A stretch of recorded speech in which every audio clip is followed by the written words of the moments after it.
복음 4장 16절에서 19절까지입니다. 레위기 25장 8절에서 12절, 제 성경책은 185페이지입니다. 너는 일곱 안식년을 계수할지니 이는 7년이 7번인즉 안식년 7번 동안 곧 49년이라.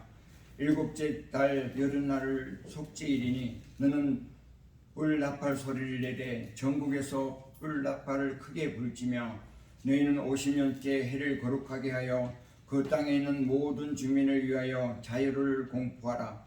이 해는 너희에게는 해년이니 너희는 각각 자기의 소유지로 돌아가며 각각 자기의 가족에게로 돌아갈지며 그 50년째 해는 너희의 희년이니 너희는 파종하지 말며 스스로 난 것을 거두지 말며 가꾸지 아니한 포도를 거두지 말라.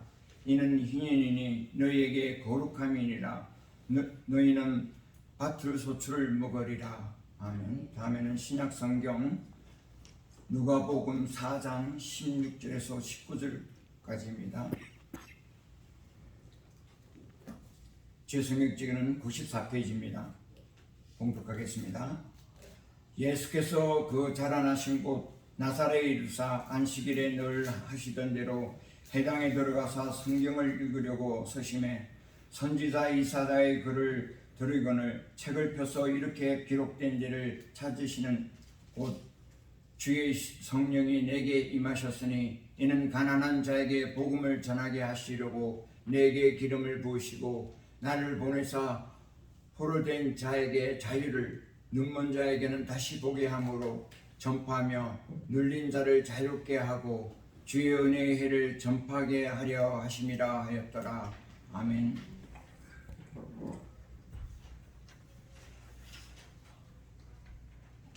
지난 한 주간 더운데 수고도 많으셨지요. 저희만 더운 게 아니라 오히려 더 저 남쪽과 저 캘리포니아 지역은 아주 더위 때문에 어려움을 많이 당하고 있습니다. 온 세계가 이 폭염, 히트 웨이브 때문에 고통을 당하고 있습니다. 미국의 이 히트 웨이브 폭염에 해당되는 지역권이 전체 인구의 3분의 1에 해당이 된다고 합니다. 한 달 동안 이 폭염이 계속되니까 며칠 전에는 미국의 이제 대통령이 나와서 연방정부 차원에서 위험 경보 정치를 발표했고 또 앞으로 어떤 일을 해야 되겠다 하는 그 이야기를 발표했습니다. 2021년 11월 달에 세계 기상기구 WMO에서 발표하기를 강력한 폭염과 그리고 파괴적인 홍수가 또 극단적인 기상현상이 New Normal, 앞으로 일반적인 그 현상이 될 것이다 이렇게 발표를 했습니다. 근데 2년도 안 지났는데 벌써 그대로 세계가 돌아가고 있는 것을 볼 수가 있습니다. 그러나 한편 우리가 생각해보면 우리가 과학이 발전해서 어느 정도 이 자연재해를 예측을 할 수가 있습니다. 옛날에는 어디서 뭐가 오는지 몰랐는데 우리가 예측을 할 수 있는 것이죠. 하늘에 인공위성이 수천 개가 떠 있으니까 인공위성을 가지고 파악을 합니다. 그리고 어느 정도 또 거기에 맞춰서 우리가 준비하고 통제도 하면서 살아가는 시대가 되었습니다. 이게 다 과학기술의 발전 때문입니다. 과학기술의 발전으로 세상은 정말 급격하게 너무나 빠르게 변하고 있습니다. 먼저 컴퓨터가 이 세상에 혁명을 가져왔죠. 거기다가 인터넷이 들어오고 우리가 운전할 때 쓰는 그 GPS가 들어오면서 획기적으로 우리의 삶이 달라졌습니다. 인터넷은요, 그리고 GPS는 인터넷은 원래 미국의 국방연구소가 과학자들과 군인들하고 커뮤니케이션을 하려고 만든 것이 인터넷이라고 합니다. GPS는 대륙간 탄도미사일, 한국 뉴스에서 많이 보죠. 대륙간 탄도미사일을 쏘는데 사용하느라고 GPS 시스템을 만들었던 것입니다. 근데 이제 그것을 그 비밀을 해제해서 민간인들도 누구나 쓸 수 있도록 만든 것입니다. 냉전 시대 콜드 워가 끝나면서 민간인들도 사용하게 되면서 세계가 정말 급격하게 발전을 하게 되었습니다. 미키오 가쿠라는 그 유명한 물리학자가 있습니다. TV에 나와서도 강연을 가끔씩 하는데 일본계 Japanese American입니다. 그 사람이 쓴 책에 미래의 물리학, The Future of Physics라는 책을 제가 읽어보았습니다. 그 책에 보면은 이제 조만간 우리가 책상에 컴퓨터를 놓고 이렇게 컴퓨터를 사용을 하잖아요. 근데 조만간 몇 년 지나면 이제 그 점점 그런 컴퓨터가 없어지고 안경 하나 끼고 아니면 컨택트 렌즈 하나 끼고 여기에 펼쳐지는 화면을 가지고 빈 공간에 우리가 이렇게 하면서 컴퓨터를 하게 될 것이다. 이렇게 예상을 하고 있습니다. 근데 실제적으로 얼마 전에 애플 컴퓨터에서 그런 걸 내놨습니다. VR 머리에 쓰는 걸 내놔가지고 이걸 쓰고 보는 그 컴퓨터의 세상이 정말 저는 보지 않았지만 그 성능이 너무나도 놀랍다 이렇게 얘기하는 거 들었습니다. 여러분들이 이제 조만간 카페에 가시면요 사람들이 이 안경을 끼고 특수 안경이지만 그냥 안경처럼 보일 수도 있잖아요. 또 컨택트지만 또 꼈는지 모를 수도 있잖아요. 사람들이 컴퓨터를 한다고 빈 공간에 허공에다 대고 막 이러는 장면을 이제 조만간 몇 년 안에 우리가 일반적으로 많이 보게 될 것입니다. 거기다가 컴퓨터가 인간의 뇌신경에 연결이 돼서 인간의 생각을 읽어내게 될 것이라고 예상을 합니다. 정말 그럴 수 있을까 생각을 하죠. 그런데 여러분 그 전기자동차 만드는 테슬라라는 회사 있죠. 그 회사가 가지고 있는 회사가 뉴로링크라는 회사가 또 있습니다. 근데 뉴로링크에서 하는 일이 뭐냐면 컴퓨터를 인간의 뇌에 연결을 해서 인간의 생각을 컴퓨터로 옮기는 그 연구를 하고 있는 것입니다. 많은 과학자들이 인간의 생각을 컴퓨터로 옮길 수 있는 시대가 올 것이다라고 예상을 합니다. 더 나아가 어떤 사람은 인간이 잠잘 때 꿈을 꾸는데 꿈을 동영상으로 컴퓨터에 저장하는 시대도 올 수 있을 것이라고까지 예상하는 사람들도 있습니다. 그리고 의학적으로 보면 우리가 내시경 할 때 들어가는 그 내시경 기계가 2m라고 합니다. 근데 조만간 이제 우리 입속으로 윗속으로 넣지 않아도 바깥에서 내시경을 다 하는 시대가 얼마 안 남았다는 것입니다. 이렇게 정말 공상과학에 있는 것이 현실이 되는 시대가 된 것입니다. 이게 우리가 살아가는 세상입니다. 그러면서 이 가쿠라는 물리학자는 이 책에서 2100년대쯤 되면 사람의 능력이 거의 신의 영역에 가깝게 도달하는 시대가 될 것이다. 특별한 일이 발생하지 않는다면 이렇게 얘기를 했습니다. 그러나 잘 생각해 보면 과학의 발전으로 어느 때보다 우리가 풍요를 누리지만 잘 생각해 보면 어느 때보다 위험한 시대가 되었습니다.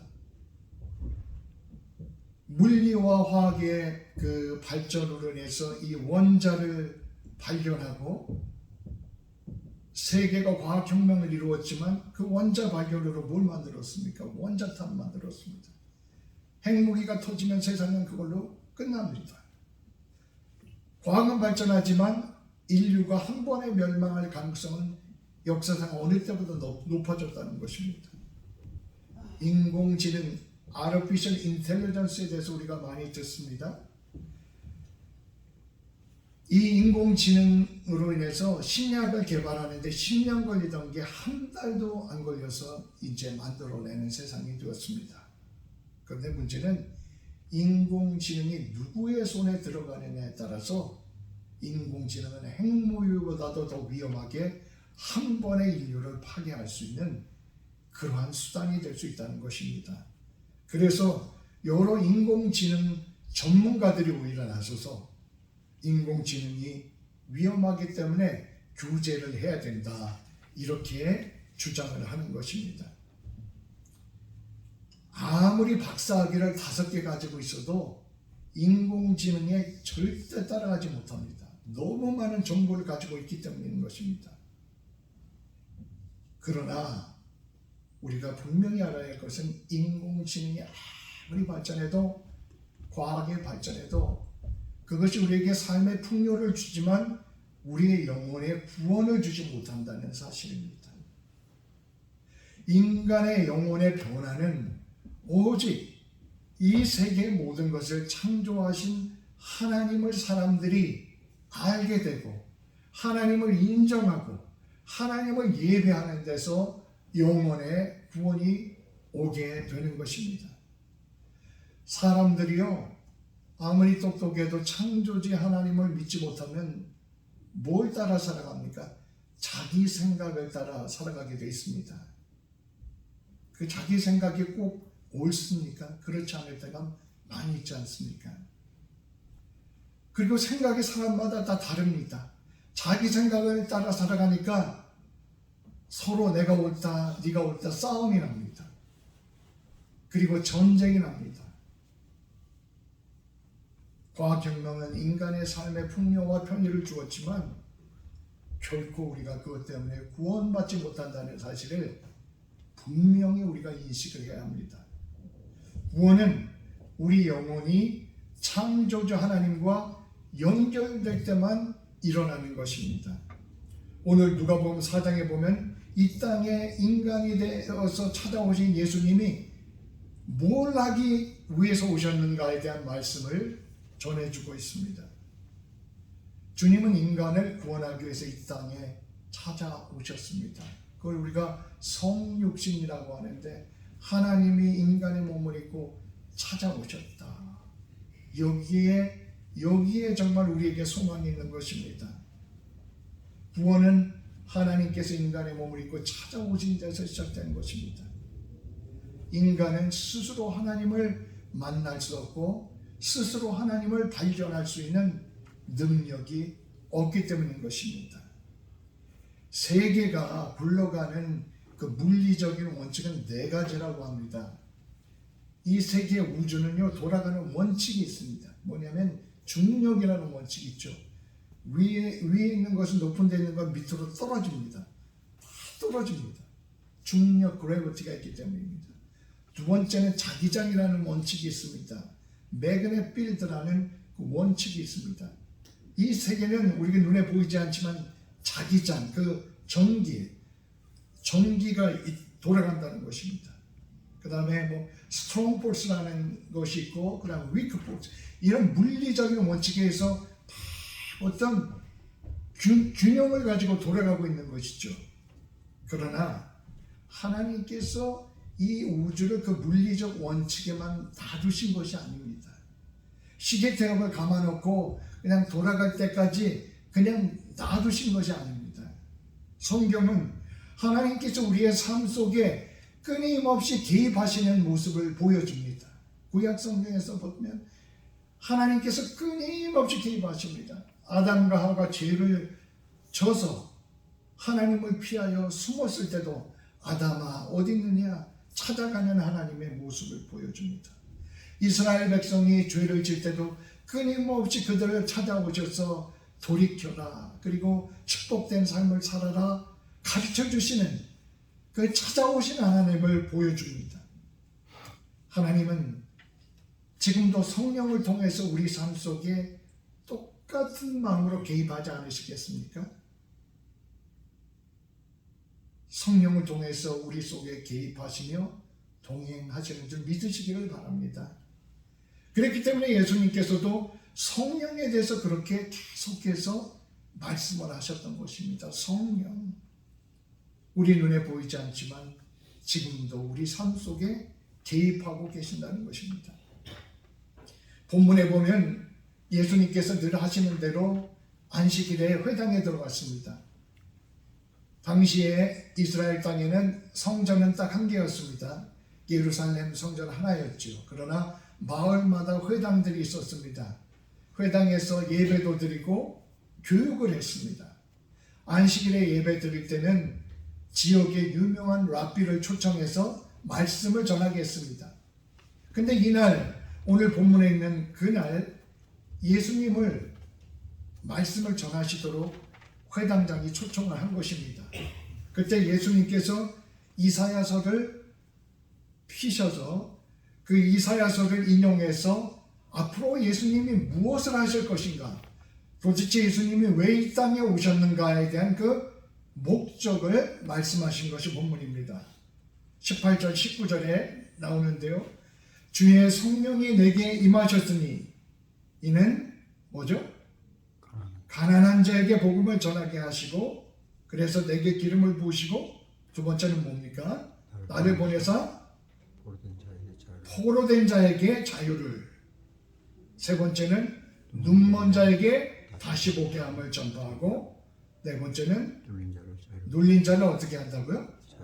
자유롭게 하기 위해서 오셨다. 그리고 이렇게 하는 것이 주의 은혜의 해라는 것이다 하는 것을 말씀하셨습니다.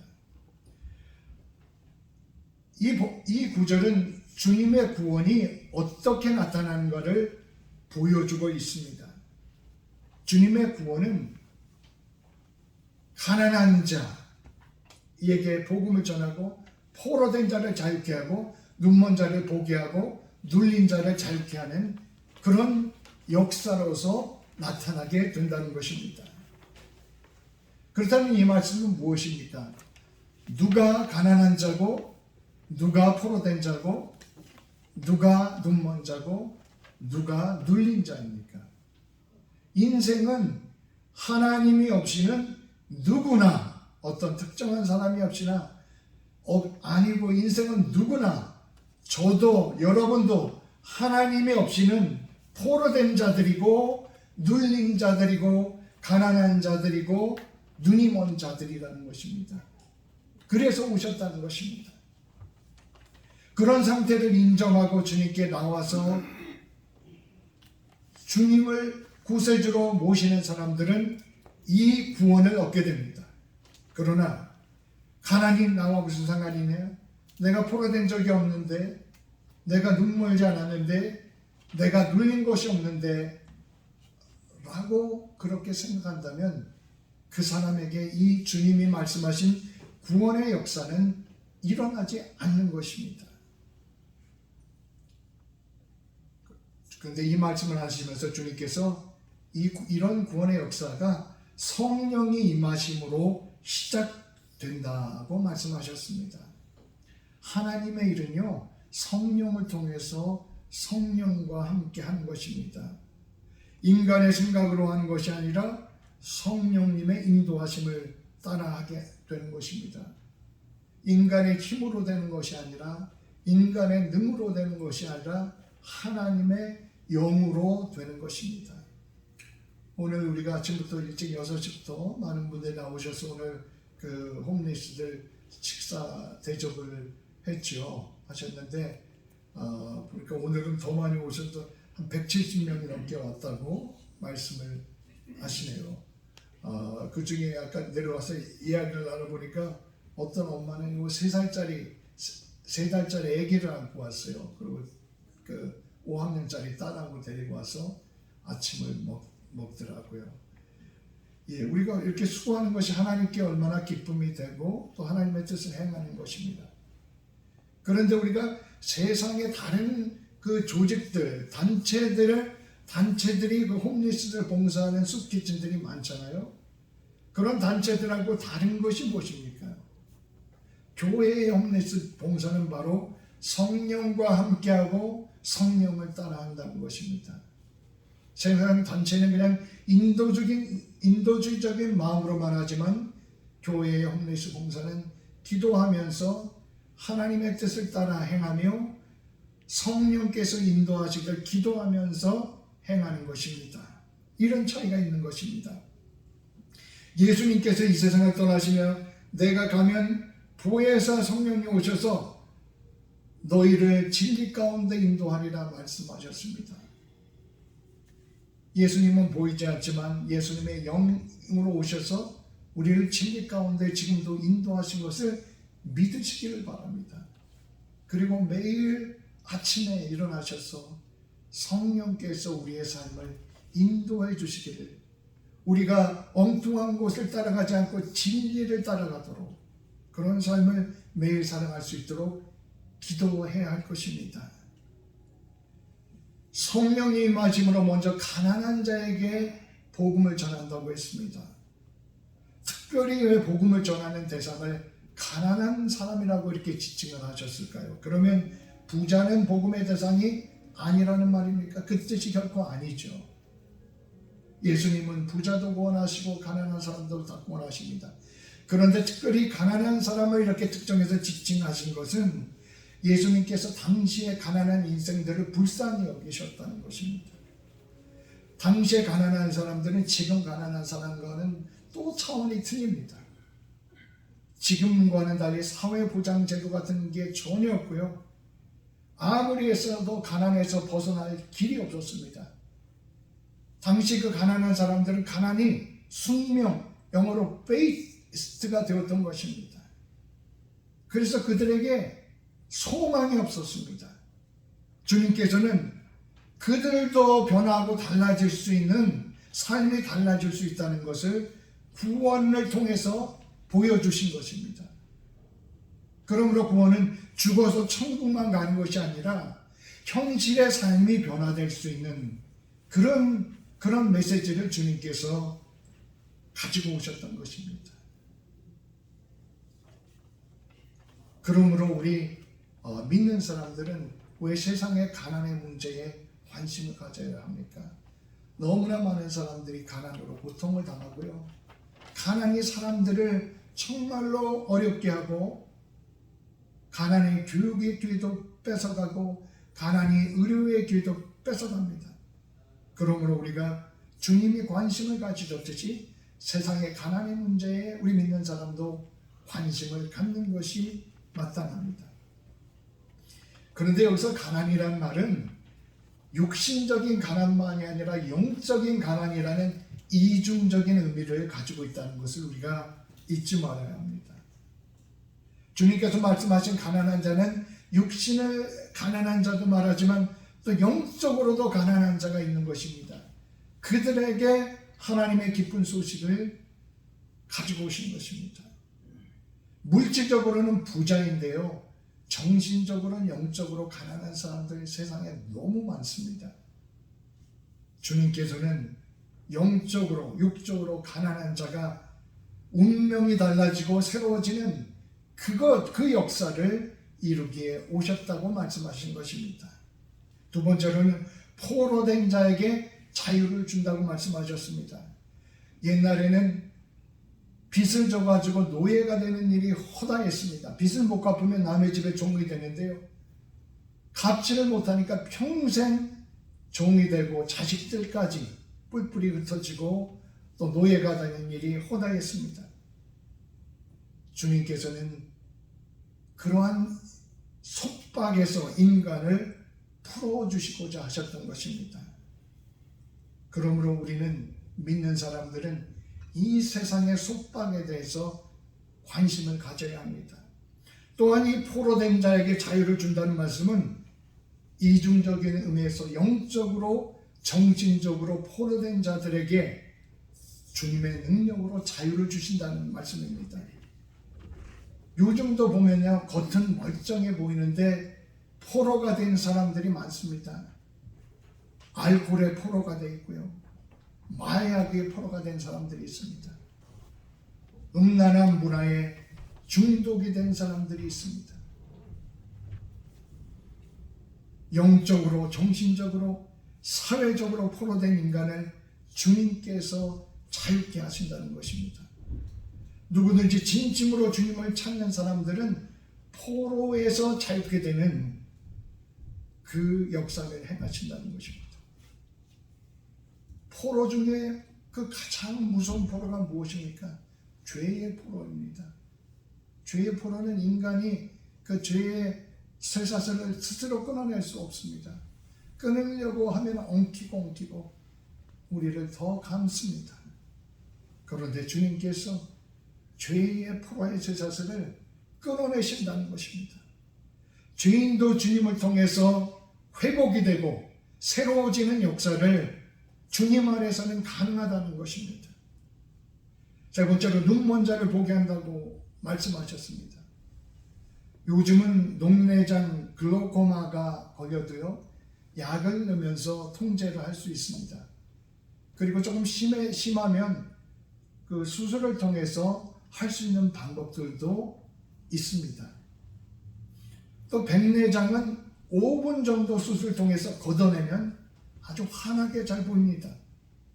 그런데 아직도 가난한 나라에서는 백내장이 있어도 그거 걷어내는 걸 못해가지고 평생 블러리한 눈을 가지고 앞을 못 보며 살아가는 사람들이 많이 있습니다. 그렇다면 예수님 당시에 그 시대는 어땠겠습니까?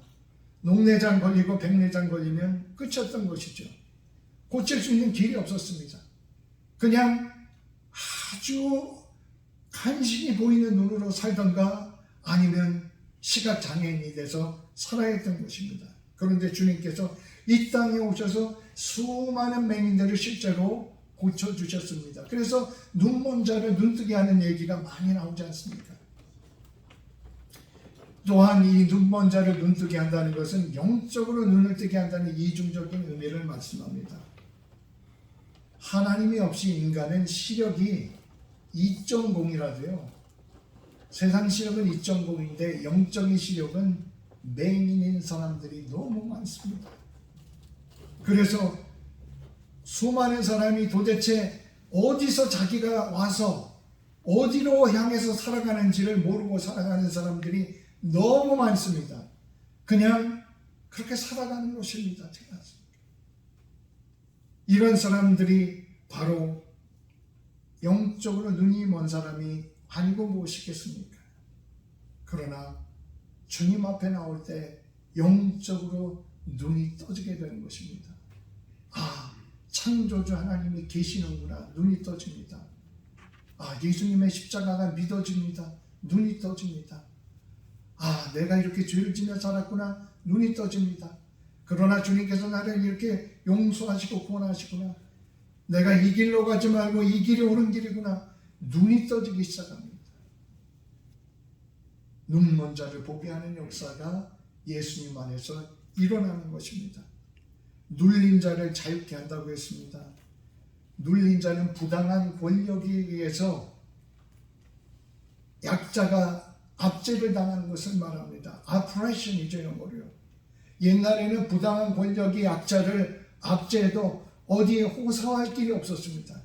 요즘은 사회 시스템이 많이 좋아졌습니다. 그럼에도 불구하고 이 아프레션, 그 압제는 사회 곳곳에서 일어납니다. 왜냐하면 죄성을 가진 인간이 그 죄성을 가지고 다른 약자들을 괴롭히고 압제하기 때문에 그런 것입니다. 군대를 보십시오. 군대가 민주화됐다고 하지만 왜 이렇게 아직도 곳곳에서 구타가 일어납니까? 인간의 죄성을 가지고 자기 계급을 가지고 그 낮은 사람을 압제하기 때문이 아니겠습니까? 학교에서 일어나는 학폭, 왕따 이런 것을 보십시오. 왜 이렇게 같은 학교 학생인데 괴롭힙니까? 약자를 괴롭힙니다. 인간의 죄성 때문입니다. 인간의 죄성 때문에 압제는 이 세상 곳곳에서 아직도 일어나고 있다는 것입니다. 또한 죄 때문에 스스로 눌리는 사람들이 있습니다. 자기 자신의 쌓아놓은 죄 때문에 눌리는 사람들이 있습니다. 그러나 주님께서는 은혜를 베푸셔서 주님께 나와 진심으로 회개할 때 눌린 데서 자유케 하는 역사를 베푸신다. 이 말씀을 하신 것입니다. 또한 마귀에게 눌리는 사람들도 이 세상에 있습니다. 주님께서는 죄와 마귀의 그 세력을 파하시고 인생을 자유케 하기 원하시는 분이십니다. 그런데 이 구원의 역사가 일어나는 때를 오늘 본문에 보면 주의 은혜의 해다. 영어로 보면 The year of the Lord's favor 라고 이렇게 말씀하고 있습니다. 은혜가 무엇입니까? 내가 자격이 없는데도 나에게 주는 것이 은혜입니다. 주님의 이 땅에 오심으로 은혜의 시대가 시작된 것입니다. 세상의 모든 종교는 업보를 가르칩니다. 내가 하나를 잘못하면 하나를 매맞고, 하나를 잘하면 하나를 보상받고, 업보, 영어로 말하면 카르마를 가르치는 것이죠. 그게 힌두교, 불교의 가르침의 한계입니다. 그러나 주님은 카르마를 넘어서 은혜를 베푸신다고 말씀하신 것입니다. 내가 잘한 것이 없는데도, 내가 잘못을 했는데도 그 은혜를 베푸신다. 바로 주의 은혜의 해를 말씀하신 것입니다. 그런데 이 은혜에는 구약에 나오는 희년, 영어로 주빌리라고 하는데요, 기쁨의 해와 같은 뜻입니다. 레위기 25장에 보면 매 50년이 되면 이스라엘 백성들에게 노예는 무조건 풀어주라고 했습니다. 그 사람이 빚을 못 갚아도 50년째는 무조건 풀어주라는 것입니다. 50년째는 원래 소유주가 가졌던 땅을 돌려주라는 것입니다. 그 집도 돌려주라는 것입니다. 모든 것이 회복되는 시간이 희년입니다. 사람이 오래 살다 보면 잘못해서 빚을 지고 땅을 잃고 집도 잃게 되는 일이 생겼습니다. 그래서 사람이 노예로 팔리는 일도 생겼습니다. 가족들이 뿔뿔이 흩어졌습니다. 그러므로 적어도 50년째 되는 해에는 모든 것을 되돌리는, 그래서 모든 사람들이 자유해지고 모든 사람들이 함께 자유롭게 평안하게 잘 사는 세상을 만들라고 이 희년의 명령을 주셨던 것입니다.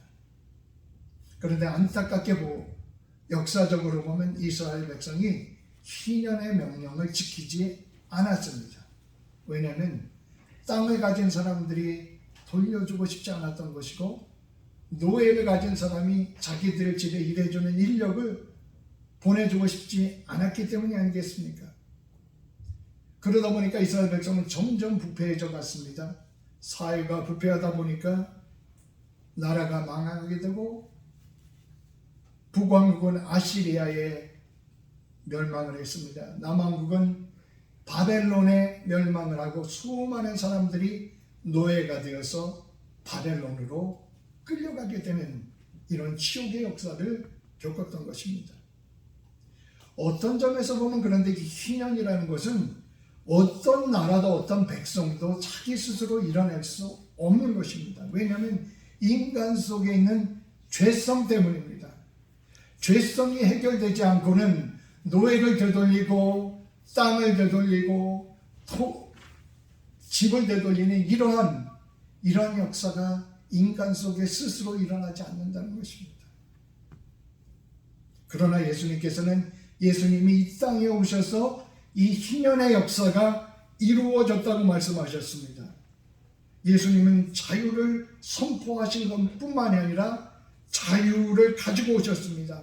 영적으로 육적으로 가난한 사람들에게 자유를, 기쁨의 소식을 주셨습니다. 영적으로 육적으로 포로된 사람에게 자유함을 주셨고요. 영적으로 육적으로 눈먼 사람들을 보게 하셨고, 영적으로 육적으로 눌린 자가 자유케 하도록 역사하셨던 것입니다. 주의 은혜일 때는 예수님께서 오심으로 시작된 것입니다.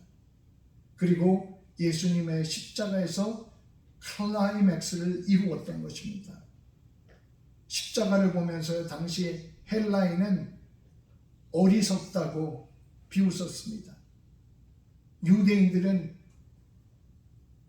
실패라고 비웃었습니다. 그러나 고린도전서 1장에 보면 사도 바울은 십자가는 구원을 받는 사람들에게는 하나님이 만드신 지혜요, 하나님이 만드신 능력이라는 것을 선언하고 있습니다. 그러므로 우리는 예수님의 십자가가 무슨 의미인가를 묵상하고 공부하는 것이 우리에게 필요한 줄로 믿습니다. 주의 은혜일 때는 모든 것이 회복되는 해입니다. 죄로 인해서 에덴 동산에서 쫓겨난 죄의 후손들도 원래대로 되돌려지는 것입니다. 예수님 안에서 우리는 더 이상 죄의 후손이 아닙니다. 예수님 때문에 우리는 하나님의 자녀가 됩니다. 예수님 때문에 우리는 하나님이 사랑하시는 성도가 됩니다. 예수님 때문에 우리는 더 이상 가난하지 않고 천국을 소유하는 진짜 부자가 됩니다. 이 은혜의 때는 예수님의 오심과 더불어 시작되어서 역사가 끝날 때까지 계속되는 것입니다. 우리는 어떻습니까? 우리가 이 구원의 역사를 경험을 체험했는데 아직 우리 속에 영적으로 육적으로나 가난한 부분은 있지 않습니까? 우리 속에 포로된 부분들이 있지 않습니까? 우리 속에 눈먼 부분이 있지 않습니까? 우리 속에 눌린 부분이 있지 않습니까? 우리는 이것을 주님께 가지고 나가야 할 줄 믿습니다. 주님께 주님의 십자가 앞에 가지고 나갈 때 주님의 십자가의 보혈의 능력으로 성령을 통해서 오늘도 자유케 하시고 치유하시고 회복시키는 그 역사를 우리 가운데 행하고 계시는 주님이신 것입니다. 예수 안에 있으면 모든 것이 회복이 됩니다. 예수 안에 있으면 모든 것이 휘년이 되어 제자리를 찾아갑니다.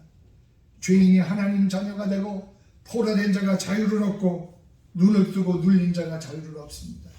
이런 역사가 우리 교회에서, 우리 가정에서, 우리 신령에서 날마다 일어나기를 우리가 기대하고 소망하며 살아야 할 줄을 믿습니다. 주님의 은혜를 경험한 사람들은 또한 주님의 은혜를 나누어야 합니다. 그러면 우리가 어떻게 주님의 뜻을 따라 그 주님의 은혜를, 그 구원을 세상과 나눌 수 있겠습니까? 어떻게 가난한 자에게 복음을, 주님처럼 포로된 자에게 자유를, 눈먼 자에게 눈을 뜨게 함을, 눌린 자에게 자유함을 증거하는 우리가 될 수 있느냐 하는 것입니다. 바로 두 가지입니다. 하나는 복음 전파이고 다른 하나는 사회 봉사입니다. 이것이 이 주님의 역사를 따라가는 귀중한 두 축인 것입니다. 영적으로 포로되고 영적으로 가난하고 영적으로 눌리고 눈먼 사람들에게 창조주 하나님, 구원하시는 예수 그리스도를 우리가 전하는 것입니다. 사람들이 어떻게 죄의 포로에서 자유가 됩니까? 아무리 수양을 쌓아도 되지 않습니다. 그러나 그 죄의 사슬을 끌어내시고 자유케 하시는, 영적으로 눈을 뜨게 하시는, 그리고 천국의 부요함을 주시는 예수 그리스도를 우리가 증거하는 것이 복음 증거입니다. 두 번째로는 사회 봉사입니다. 주님의 이 구원은 영적인 측면과 육적인 측면 두 가지를 동시에 말씀하고 있습니다. 이 사회가 가난과 질병의 속박에서 해방되기 위해 구제와 봉사에 힘써야 합니다. 바로 복음 전파와 사회 봉사는 희년의 정신, 주님의 은혜의 해에 그 뜻을 따라가는 두 기둥이 되는 것입니다. 이 두 가지를 우리가 행할 때 하나님의 뜻이 구체적으로 이 땅에 이루어지게 되는 것입니다. 우리 마켓스퀘어 한인공동체는 이제 연수로도 내년이면 50주년이 됩니다. 레일기적으로 보면 희년, 주빌리가 되는 것이죠. 우리는 바로 이 희년, 또 누가복음 4장의 주님의 은혜의 때 여기서 50주년의 성경적인 그리고 신학적인 기초를 발견해야 될 것입니다. 그리고 우리가 50주년을 맞아 그냥 우리가 50주년이 됐다가 아니라 하나님 안에서 이 의미를 생각하고 기도하면서 휘년으로 우리가 이 50주년을 기도하며 셀러브레이트 해야 할 줄로 믿습니다. 그리고 50주년을 맞아 우리가 주님의 은혜의 때를 복음의 전파와 사회 봉사를 통해 세상에 전하는 교회가 되기 위해서 더욱더 힘써 나가야 할 줄로 믿습니다. 그러기 위해서 이 모든 것이 성령이 임함으로 시작되었다고 말씀합니다. 자, 이제 우리가 시작으로 돌아가서 우리가 이 모든 일이 이루어지기 위해서 우리의 심령과 우리의 삶 속에 성령께서 인도하시기를 강구하며 성령을 우리의 삶 속에 영접하는 우리 모두가 되시기를 축원드립니다. 기도하겠습니다. 주님께서 이 땅에 인간의 몸을 입고 오시고 우리 삶에 개입해 은혜를 베풀어 주셨기에 우리 삶에 회복과 새로워짐이 이루어졌습니다. 하나님, 우리 삶 속에 아직도 가난한 부분이 있고 포로된 부분들이 있고 눌린 부분들이 있고 눈먼 부분이 있음을 고백합니다. 이 주님의 능력으로, 성령의 능력으로 하나하나 이런 모든 것들이 깨어지고 풀어지고 자유케 되는 역사가 우리의 심령 속에서부터 일어나서 우리의 가정으로 퍼져가고 또 우리 교회 속에서 날마다 일어나도록 하나님 함께하여 주시옵소서. 이제 우리 교회가 50주년을 맞아요. 복음 전파와 사회봉사라는 이 두 축을 통해서 희년의 정신을 잘 구현하는 교회가 될 수 있도록 믿음과 능력을 더하여 주시옵소서. 예수님 이름으로 기도드립니다. 아멘.